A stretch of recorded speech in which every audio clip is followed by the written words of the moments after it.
she likes, and she could put it all on you, baby. If you bout that life,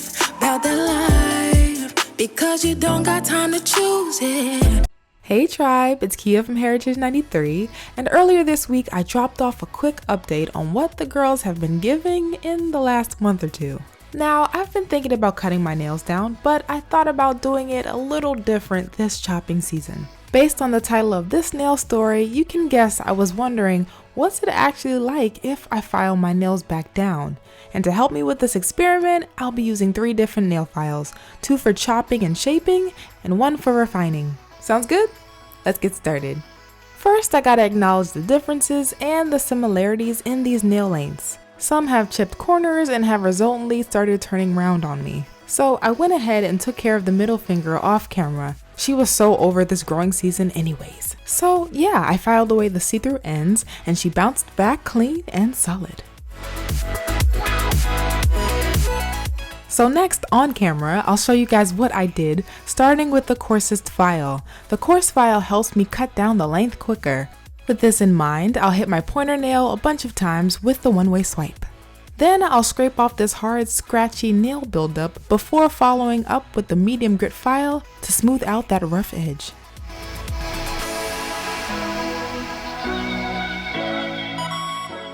And lastly, I'll bring in the glass file to pretty much seal the edges shut. I've been trying to find my way with these glass files, and since my nails are a bit thicker, I like using the glass files in tandem with other files when I need a drastic change with a refined edge and finish. Now we'll take one last look at the 8 remaining nails before they all get a taste of the triple filing frenzy.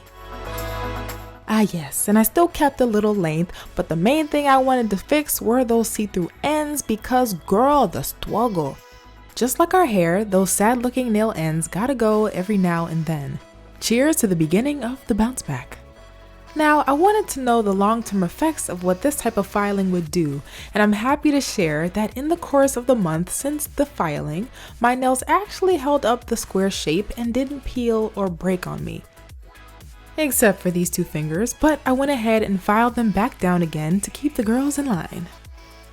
So overall, I'm concluding that filing the nails back down is a solid alternative to using nail clippers to cut them back.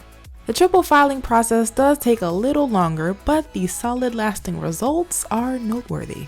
Plus, filing the girls down just isn't as emotionally traumatizing as clipping is. And we stand solid mental health practices, yeah.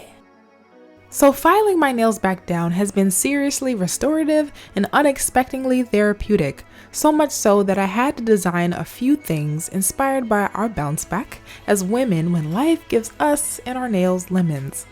This mug reads, "She happily filed away the old to make room for the new," with whimsical nail filing vibes on the reverse side. Speaking of other self-care practices, be sure to climb aboard the Nails Letter to get additional nail care tips, tricks, and stories delivered straight to your inbox from me.